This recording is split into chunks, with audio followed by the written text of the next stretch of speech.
Blog Talk Radio.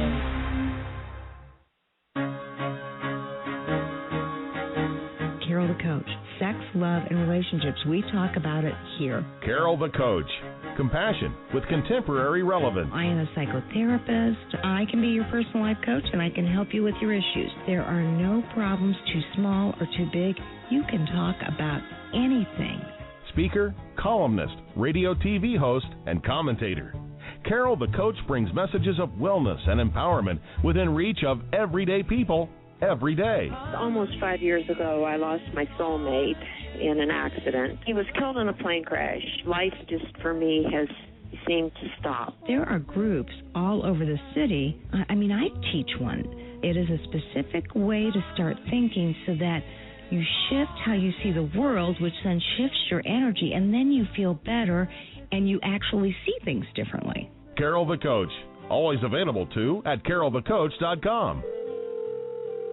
Now, I've got Russell on the line. I'm 47 years old. I'm a truck driver. I'm married. I have a wife in San Francisco. Okay. I haven't been home in 6 months. My thing is, I don't know if I have a sex addiction or what the problem is. Why do I want what I can't have? And as soon as I can have it, I don't want it anymore. You're right on target when you say, I don't know if I have a sexual addiction. Well, guess what? Yes, you do. And you know what? That's my specialty, Russell, so you're at the right place. Continue. I meet women online, and I'm in a different part of the country. I travel all 48 states, so I love sex. I hear self-esteem issues. You never felt good enough, and you didn't feel like you were getting what you should have then, and you're reenacting that now. Do you want to change that about yourself? I got an interesting email.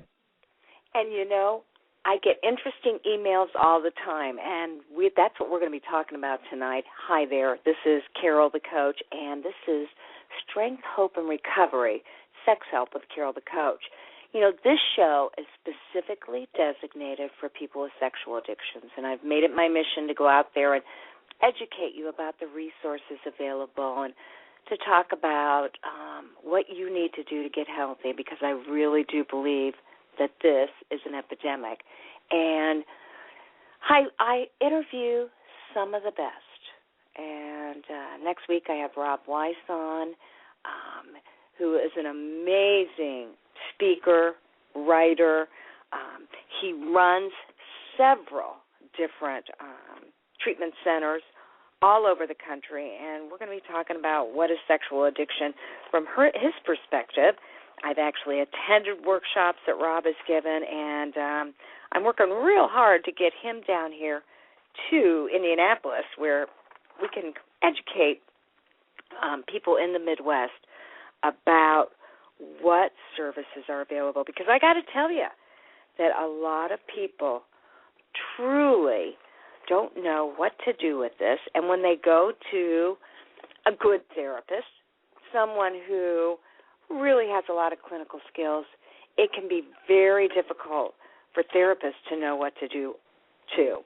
And so Rob and I are both certified sexual addictions therapists, and we really believe that there's specialized help out there for you.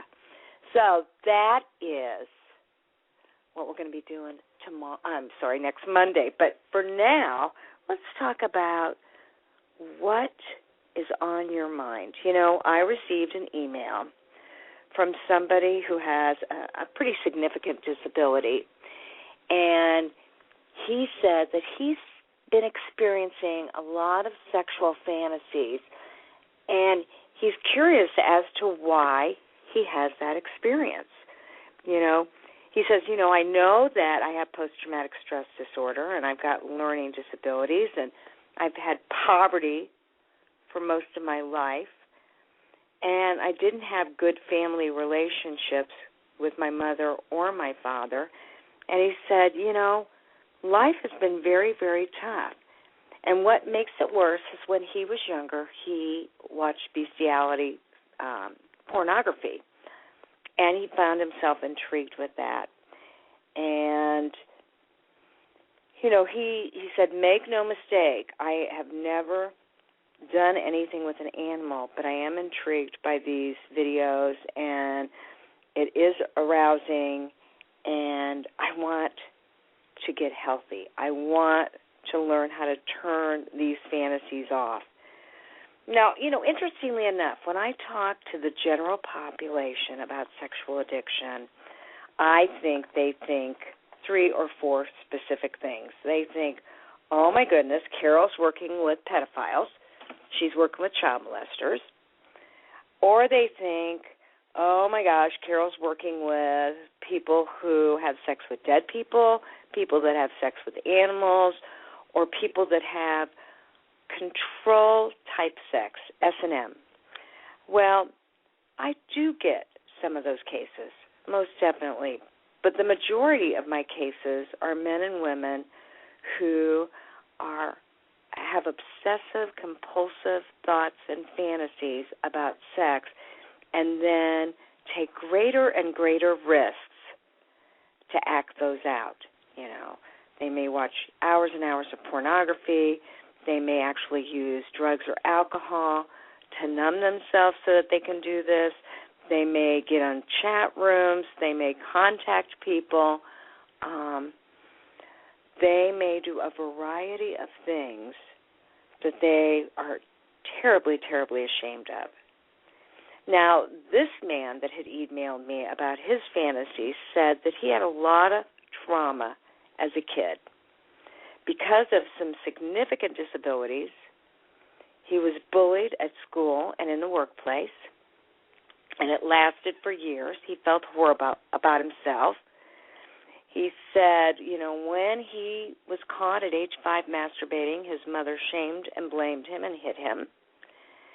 He said that one of his buddies at school was actually murdered by his own father.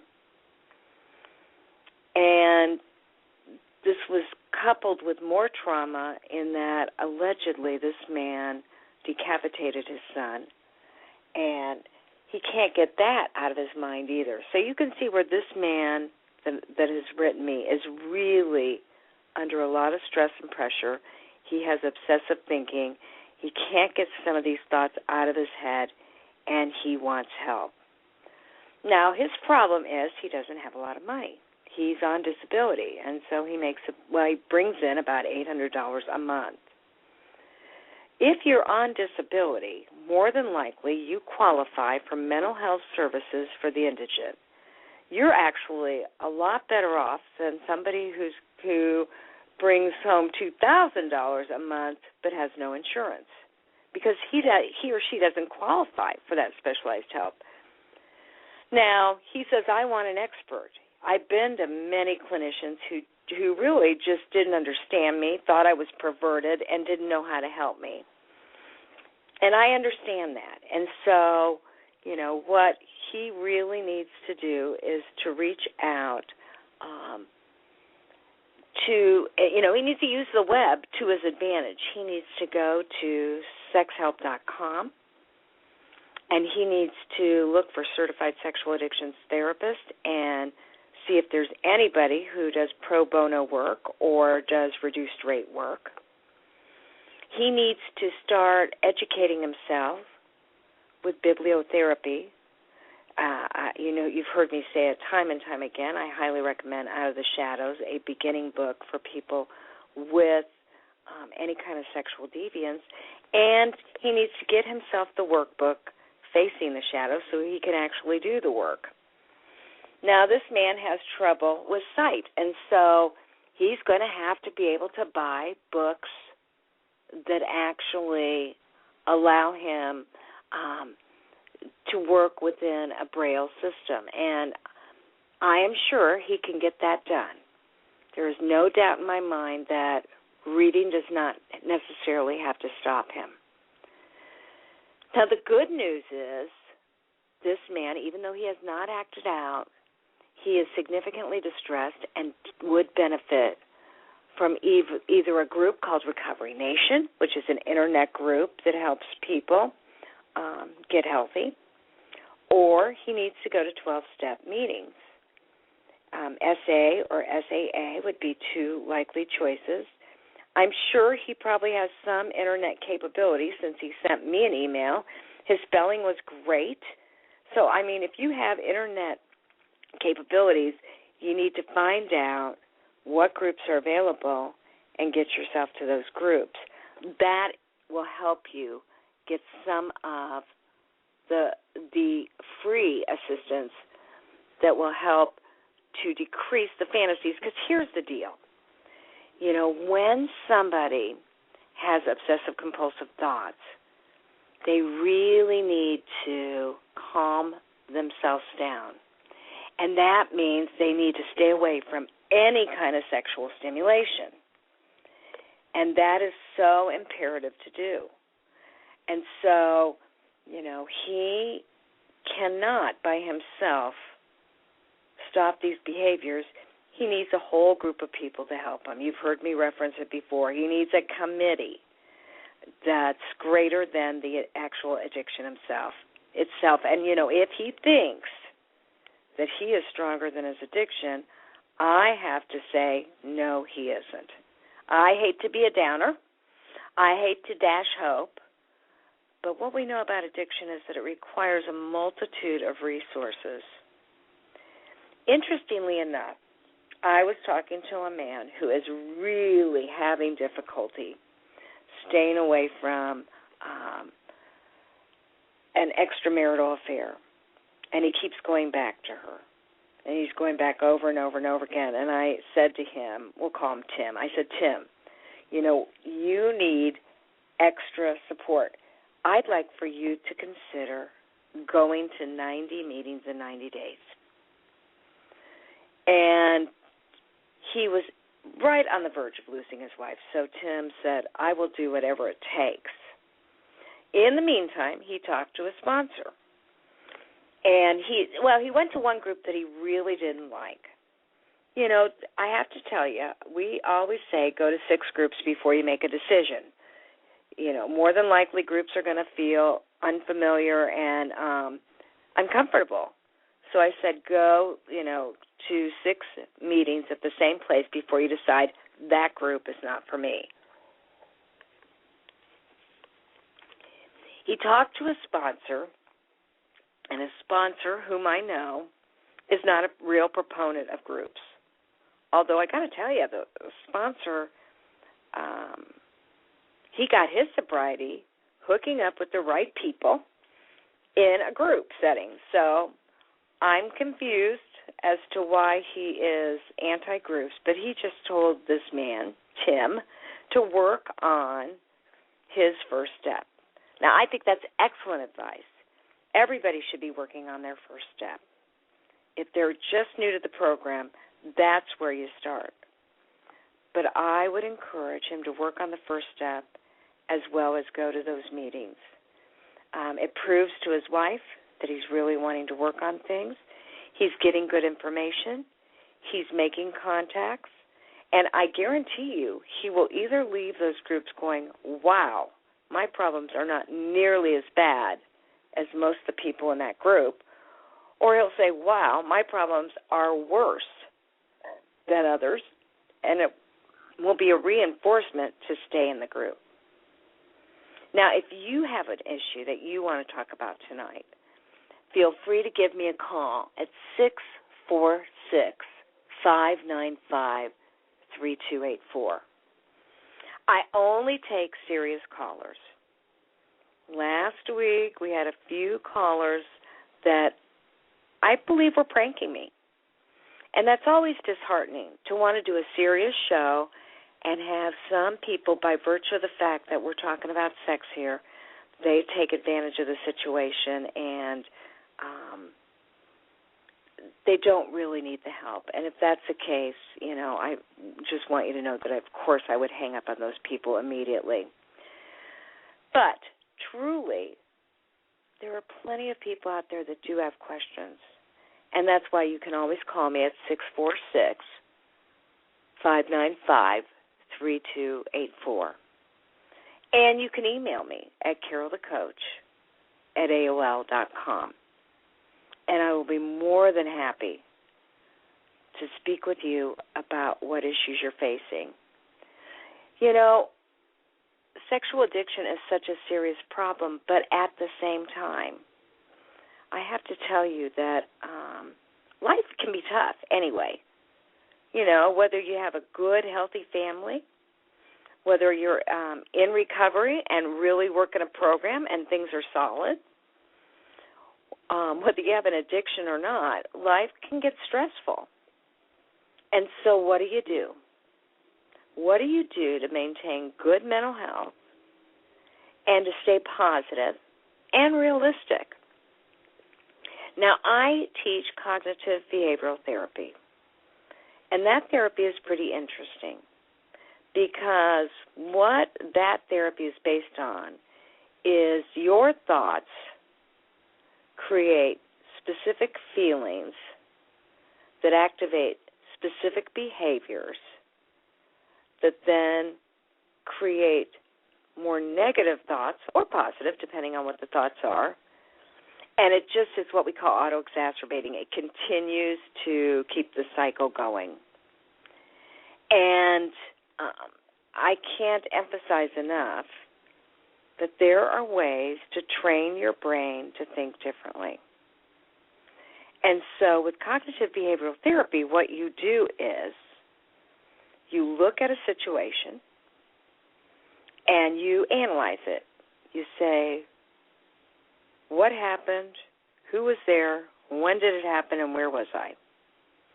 And then you identify your feelings. You know, did you feel angry, sad, frustrated, embarrassed, hurt?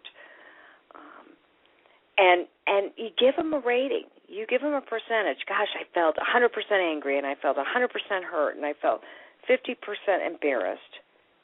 And you actually list these feelings. And then you decide what are some of the things you tell yourself that make you feel worse about the situation. Let's give it an example. Perhaps you just got out of treatment and you are really diligent about wanting to stay in recovery. And one night, for whatever reason, you go to your phone, you disable the covenant eyes that actually protects you from getting online, and so you disable that and you look at pornography. And when it gets disabled, that report is going to go to somebody that you've identified as your accountability buddy. So you start thinking, I was feeling angry and lonely and sad and dejected, and you give it percentages, and then you realize that the thought you have afterwards is, I'm worthless, I'm never going to be able to do this, recovery isn't possible, I'm a screw-up, I'm an addict, I'll never change. You write down all those really seriously negative thoughts. And then you circle the one that either feels the worst or the thought that you have the most often in your life. And that is called the hot thought. And whenever you have a hot thought like, I'm worthless, I'm never going to amount to anything, I can't do this, it's hopeless, whatever the hot thought is, you have to create evidence that proves that you are all those things. Well, that hot thought especially. Maybe it's I'm worthless. So you find evidence that proves that you're worthless. And then what you do is you find evidence that proves you're not worthless. Maybe that looks like, I do tuck my kids in bed every night and I read to them. Or no matter how difficult this addiction process is, I do love my wife. Or I go to church and I try to be a good person. So now you've come up with evidence that supported the hot thought, why you feel worthless, and evidence that supports why you're not worthless. Okay, you got both of those columns, you've got both of those rationales. Then you put them together and you say something like, even though I feel worthless when I slip in recovery, what I know to be true is that I'm still a good person, I have a good heart, and I work very diligently on my recovery, despite the fact I'm not perfect. Then you ask yourself, well, now, when I have that thought, which is true, the fact that you feel worthless and the fact that you're trying, you ask yourself, okay, how angry do I feel now? How frustrated? How hopeless? And what you'll find is you actually feel better about yourself. And when you don't beat yourself up, you have more of an opportunity to do good things and to have more recovery. And so that is some individual thinking that can actually promote healthier recovery. And that's the kind of thing that you may learn in a treatment center. Most therapists know cognitive behavioral therapy, so they can help you with that even if they're not trained in sexual addiction. You can at least work on your thinking. And you've heard me say it before, I really, truly believe that most people need to work on their happiness factor. They need to have more gratitude in their life no matter where they're at. I have a client right now who is probably going to go to jail because he is a voyeur and set up a camera to watch family members, coworkers, and friends. And, when he thinks about what he did, now that he's calmed down, now that he's separated from the addiction, he says to himself, my gosh, I had to be the sickest human being out there. But what he also knows to be true is that he has made an awful lot of progress. And in doing so, he's beginning to redeem himself, and he's beginning to understand that he has a lot of important and valuable skills that he can pass on to other people. So I'm very pleased that this man is working so hard on his own recovery. Okay, we have a caller, and I'm going to take his call. Hi, this is Carol the Coach. What can I do for you tonight? Hi, good evening. I just came across your show, quite interesting. I know of someone who I never met who I believe has some sexual problems, but in addition to that, it's combined with paranormal, and it's pretty sad. And what do you mean that you know somebody but you've not met him? What kind of relationship I met do you them have? through a radio program, and had telephone discussions, and it was almost like a twin flame connection initially until I discovered they were trying to project their energies onto my truth. I wouldn't allow it. Okay. And when I called them out on that, I actually, too, discovered in looking at what they were doing, I found that I was dealing with a full-blown narcissist. Mm-hmm. Well, oftentimes people with sexual addiction are not narcissistic but have lived with at least one narcissist.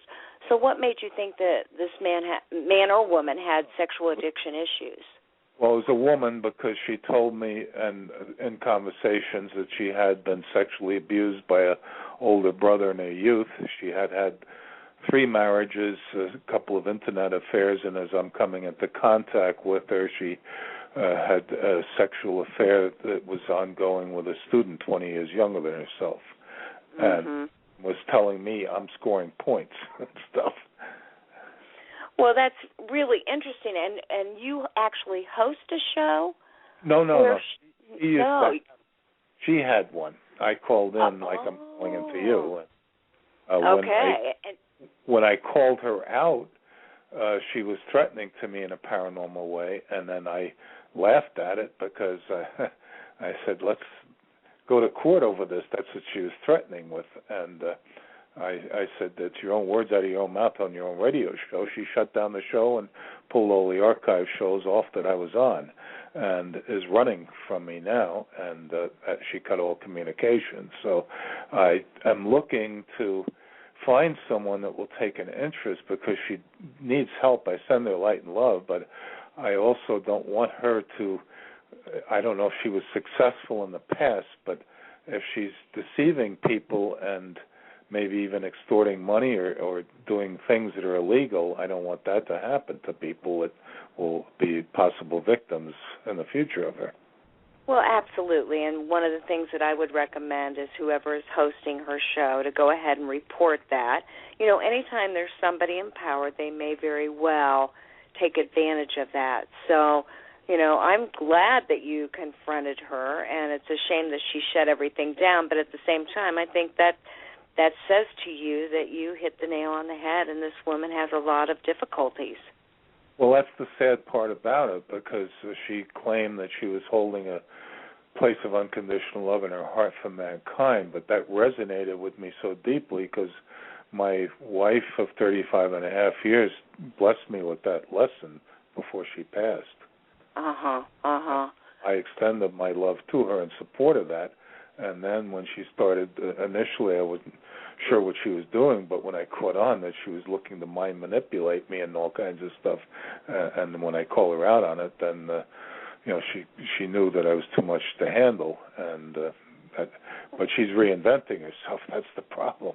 And she's that's your fear, that she's reinventing herself, because you don't know I know where that. she is. Tracking her. I can track her in certain ways, and telepathically I think we're still connected in a lot of ways. So I just am sending her light and love constantly, and hoping that somehow she'll come to a resolution of understanding that she's not thinking straight, but at this point she actually thinks that she's God too. That's another problem that you know. That's a serious mental health problem. You're exactly right. And, you know, the one thing that I can say about sexual addiction, it's about, obviously, power and control. And people that manifest and manipulate others for sexual pleasure on any level, whether it's a teacher and a student or somebody who's in power at work, you know, they definitely need some help. So I'm glad you're sending her love and light. She's going to need more than that clinically. So again, I would report her. And gosh, I thank you for your call. You have a great night. I don't have email, but if I could discuss some of this off air, because I don't have any recourse of how to handle it. I mean, you know, I possibly could try and sue her in a civil court, but I don't want to go that route. She's mentally unstable, and you know, she's out in a state far away from me, so I can't do anything except track her and tell people such as yourself about her that somebody might take an interest. And this is a blockbuster movie. It's tied into some other paranormal stuff. So, well, go ahead and write that movie, but I've got to tell you, as I put you on hold, that clearly you are sending her a positive light, but there's a lot of energy wrapped up in this for you. And so what I do is I look for other ways of sharing yourself with people. And, you know, you may even find counseling helpful, because clearly this woman has impacted you and affected you. And, you know, you don't want to give somebody too much power to make you feel concerned or bothered. You want to keep that in balance. So thank you so much for your call, and I wish you the best. You know, obviously there are people all over the world that listen to radio, and they may want that personal relationship with somebody, and that can be very difficult, because oftentimes we're not able to, as hosts of a show, really offer the kind of intense help that they're wanting. So I hope our caller will understand that, you know, clearly that may be an issue he wants to share with a therapist. who can help him get over this. Sending somebody light and love is different than wanting to sue them, and it sounds like he was really bothered by that manipulation that he felt. And, with sexual addiction, I cannot emphasize enough, there almost always is manipulation. And that manipulation may look like, honey, go ahead with the kids and take them to the movie. I'm just too tired to do that. And then, of course, that person stays home and looks at porn or calls an escort service or, gets a massage in an inappropriate way. Or, a woman who is in the midst of a fight with her husband and she screams at him, you don't trust me, and the reason that I stay distant from you is because you're always angry with me. But in reality, she's had multiple affairs and she's cheating on him, and she's all of a sudden turned the tables on him and made him feel defensive when in essence she's not coming clean with her own issues. Sexual addiction is very much a disorder of lies and deceit. And whenever somebody is deceitful and whenever they lie, you're obviously not going to have any kind of healthy relationship. And therefore, for that reason, that's why we call it an intimacy issue. So if you have a call, feel free to give me a ring at 646-595-3284.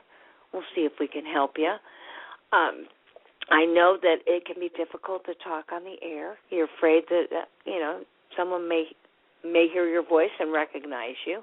And you can always email me at carolthecoach@AOL.com. And you can take a look at my websites. I have two of them.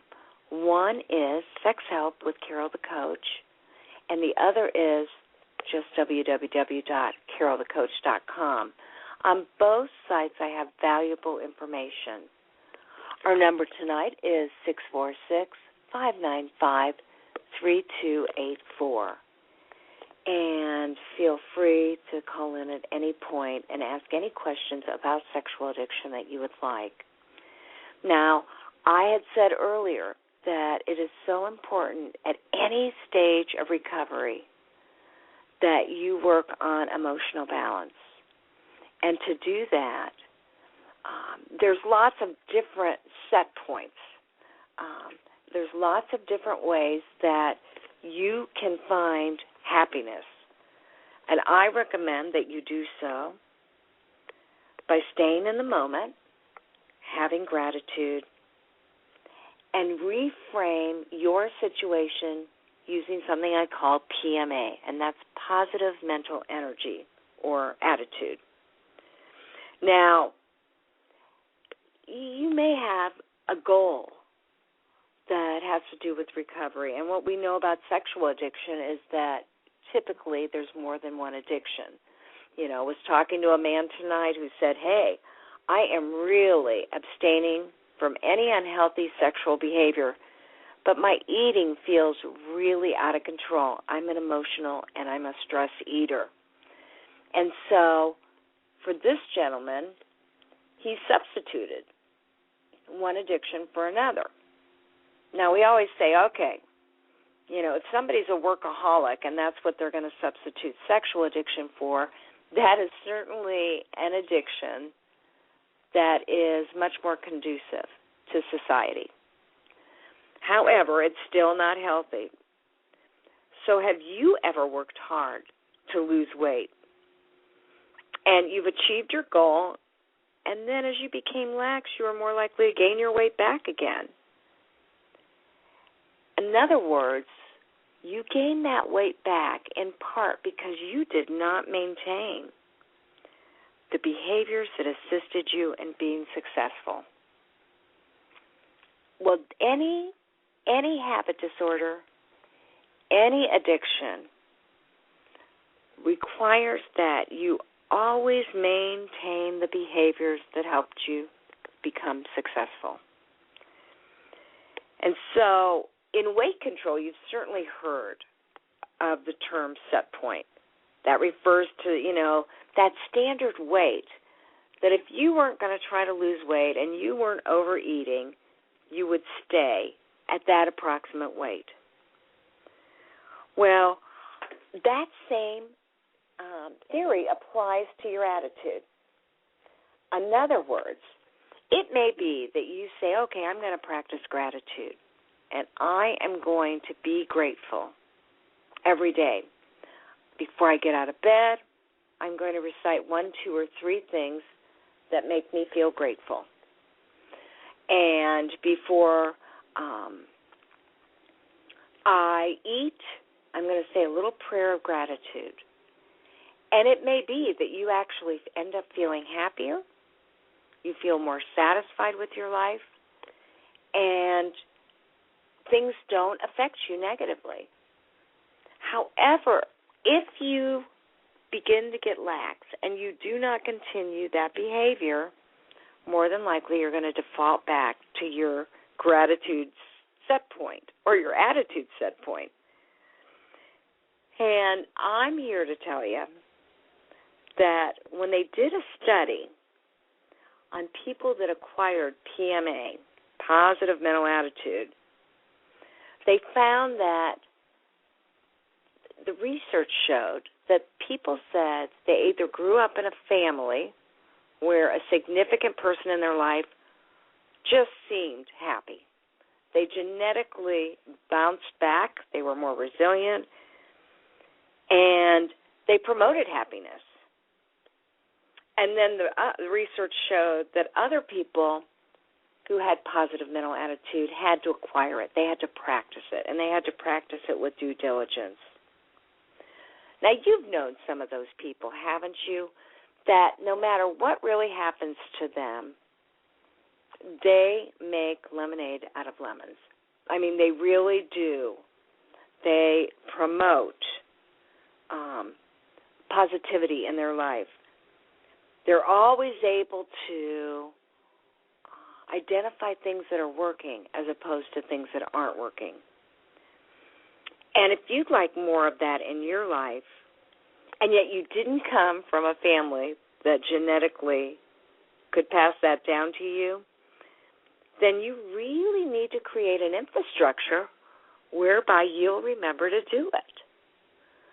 Now, how do you create that infrastructure? Well, first you have to decrease your multitasking and identify positive mental attitude as being number one in your life. And then you have to rigorously and regularly carve out times to be positive. Now, this can be really tough in a harried, fast-paced life. That's why I always promote doing something like that in the mornings before life gets too out of control. And in a ritual, maybe it's while you're brushing your teeth at night. Or maybe it's,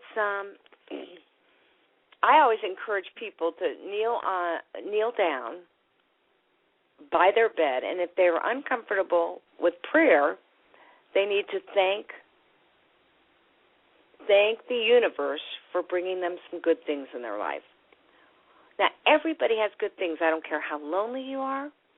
I don't care what's happened to you. Just looking outside and saying, oh, my gosh, it's January in Indiana and it's 58 degrees out. That's a positive. You didn't have to do anything. That was just out there. If you have a pen to be able to journal, that's a positive. If you are somebody who may not like your job, but it affords you a roof over your head, that's a positive. So you stay very aware of the things that you're grateful for. You decrease the amount of time that you multitask. That allows you to stay in the moment. And then you think about, what is it that you are passionate about? And I don't mean passionate as in what out there can make you happy. I want to know what inside makes you happy. Maybe it's reading something inspirational. Maybe it's sitting with your dog. Maybe it's watching your kids grow up. Okay, divorced, don't have kids, but 2 days every couple of weeks? At least you have that time to make an impact in their lives. So it's important to stay cognizant of those tools that absolutely will make you feel happy. And if you're afflicted with sexual addiction, whether you're just now beginning to understand that, maybe you're working a serious recovery program, or maybe you have what the big book promises, you've worked it to such a degree that you no longer have urges and cravings. It doesn't matter where you're at. You can still feel happy, you can still have gratitude, and you can still have some positive mental attitude, PMA, for where you are in your life. I don't care if you're sitting in jail right now. There's still reason to feel grateful. And if you can do that, you're going to be a healthier individual, both physically, emotionally, and psychologically. So that's a tool that I want you to remember. And, I was working with somebody a couple of days ago who used to frequent prostitutes. And he has really abstained from that behavior for about 4 years now. And yet he continues to be plagued by the need to watch pornography. And what I know to be true is, even though he's abstained from prostitution, as long as pornography is in his life, at some point he'll fall prey to that prostitution again. And so what my job is to help him eliminate the opportunity for pornography, and that requires rigorous honesty. He needs to talk to his wife. He needs to tell her that he's working on this. He needs to talk to a sponsor. He needs to share that information. Now, this man does not particularly believe in the 12-step program, so we've got him in Recovery Nation. And his coach has told him the same thing. You see, in Recovery Nation, I'm really going to see if we can get somebody from that organization to be on the show. That is a cognitive behavioral way of looking at addiction. Now, it's kind of like Republican and Democrats. I mean, a lot of times people in 12-step don't think that people in Recovery Nation know what it takes to make changes. But I say different strokes for different folks, and everybody is different and can benefit from a variety of infrastructure. And so this man and I are going to work diligently to, provide better infrastructure. That means that he's going to have to pay more to have better accountability on his phone, on his laptop. I'm asking him to talk to his boss because he looks at porn at work. And I know that can be very difficult, because talking to his boss may mean that he loses his job. But I say, and this is where it's so important, you go, okay, do I be honest and potentially lose my job? Well, he hasn't been honest with anybody about anything, and it's not working for him. So maybe in his honesty, his boss will help him with this issue, or maybe he will lose his job. And he'll have to find another job that doesn't have internet access, which means he may stay in recovery, and he'll work harder on this issue. You know, because sexual addiction can be life or death. I mean, if you don't get help for it, it will absolutely infiltrate your life, and you won't be able to have a healthy and functioning life. It's hard to believe for people that are just now beginning to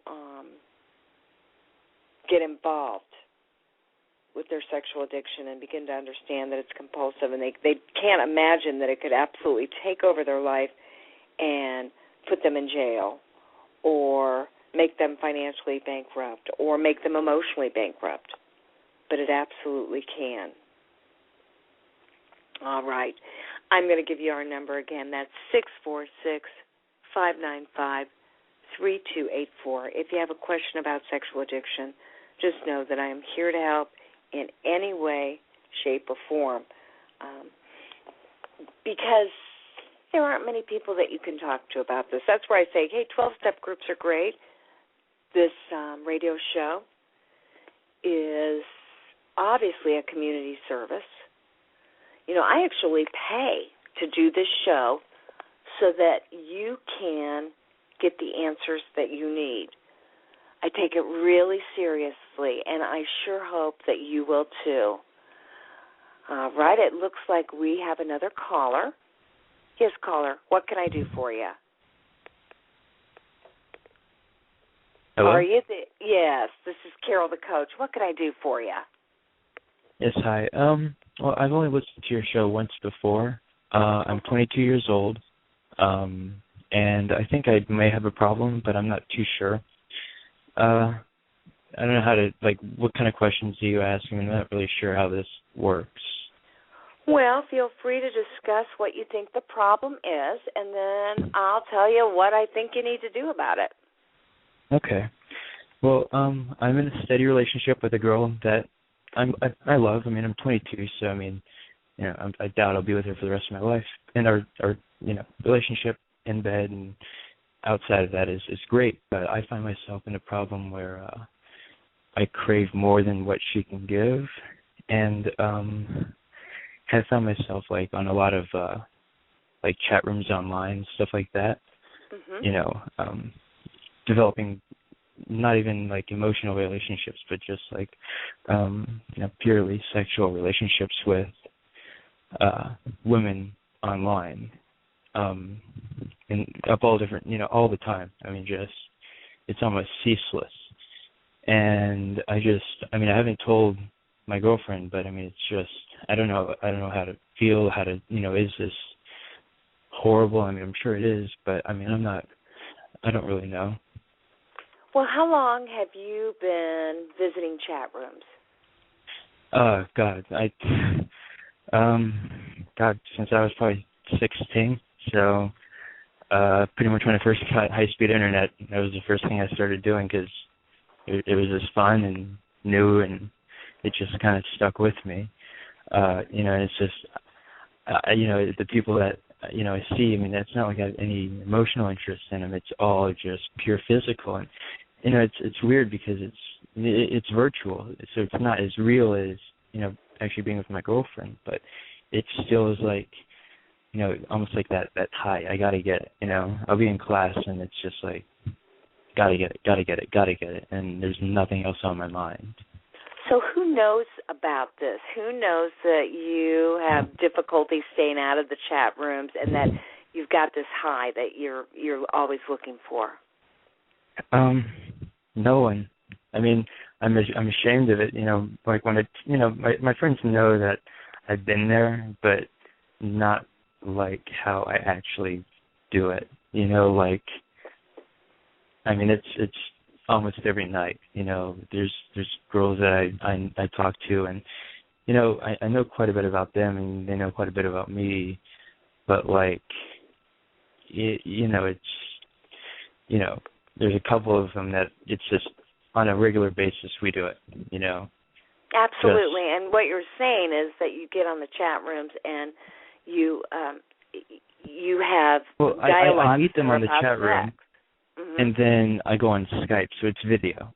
It's not an actual chat. It's actual video. So I see them, they see me.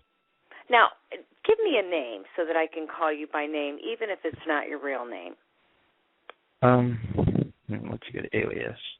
Yeah. Craig. Okay, Craig. Now, obviously, at 22 years of age, I'm assuming that you have a specific type of female that you're looking for. Is that true? Yeah. I mean, yeah, I guess you could say. And so is that person younger than your age, the same age, or older? Some of them are younger. One of them's my age, but there's one girl that's like 16. I know, and I just feel disgusted about it, but I didn't know she was 16 until like a couple times after we did it, and then I just felt absolutely disgusted with myself. Just felt like, pure garbage, nothing more, nothing less, for like a week. Well, and I get that. I get that, and that was what I was going to say. Being that you are so young, and yet obviously this has been a situation you've been involved in for 6 years and doing it very regularly, and you would say that you have a compulsion for this, correct? I would say that, yeah. Okay. And here's my fear for you. It's twofold. One is that obviously you've been doing this long enough that you do have an addiction, and my guess is you can't stop. So that's fear number one. Fear number two is because you're so young, I would assume that you're appealing to younger females, and at age 16, you're actually involved in in child pornography with this young woman Skyping you and going through the motions. I stopped full stop on that. I couldn't do it. Well, and I get that, but you know what? You already have. And so you've got to be, you could end up going to jail for this, and you sound like a really great guy who knows right from wrong, and you want to work on this. So now let me just ask you something else. Are you in a city, a town, or in a rural area? I'm in Northern California, so I'm in one of the bigger cities. Okay.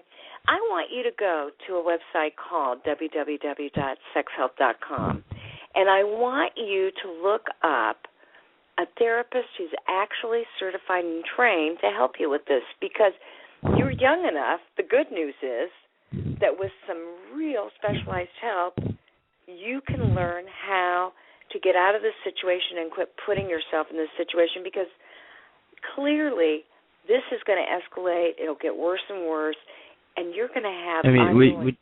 sorry to interrupt, but would it be good to, just sit down and... I've been with the girlfriend who I have now for 2 years, and she's a great girl.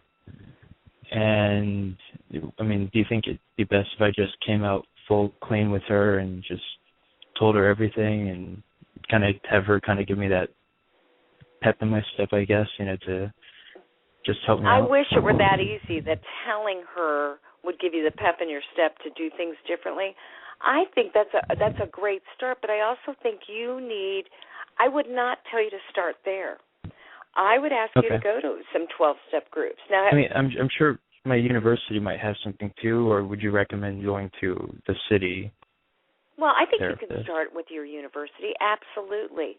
But don't be surprised if they don't have this specialty, because this is still kind of a new field.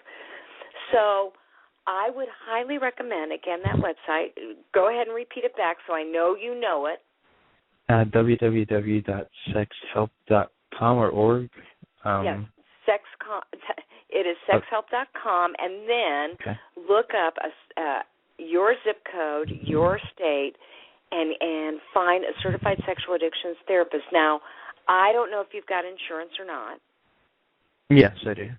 Okay, good. Then you're more likely to be able to get the help you need from somebody certified, because, Craig, and again, I know that's not your real name, but I cannot emphasize enough that you were really brave to call, and you really need to work this out with somebody who can get you to all the right places so that you don't have to struggle with this like you have been. And I really appreciate the fact that you made this call and that, you want to come clean and you want to make a better life for yourself. Of course, okay? Yeah. Will you keep me posted either with your phone calls or with email and let me know when you've made that call? Yeah, I thank you for taking my call. I really appreciate it. Absolutely, and we'll look forward to talking to you in the future. You have a great day. You too. Bye. Bye. Yes, he's very brave to have gotten on the line and to have wanted some help. I cannot express, that's a difficult step for somebody to make, and hopefully he'll be an inspiration to others that are listening to the show. He is a lot further along by calling at 22 than if he waits till he's 42, 52, or 62 to get help with this problem. And believe it or not, Craig, there are plenty of men and women that are in your situation that have been doing this for decades, not just years, but decades, and that's where I'm afraid you're headed. And again, you have no control over who you chat with and what their age is, and yet you can be arrested for that. And so, therefore, it is imperative that you keep yourself out of those situations because it sounds like you got a lot going for you, and you definitely don't need to go to jail for impulse control problems. So thanks again for calling. Okay, so again, I cannot recommend enough that you listen to the show next week when we talk with Rob Weiss, who is director of 3 treatment centers in the country, and he's amazing. He inspired me to start my men's sexual addictions group, so I can't wait to talk to him. And thank you so much for your calls. As I say, at the end of every show, there will always be one of you. There is always just one of you at all times. So fearlessly, you have to have the courage to be yourself. And the courage means that you get honest. And when you get honest, then you look for the right help to make you the best person that you absolutely can become. And I'll see you next week. Feel free to email me, and we will talk again soon.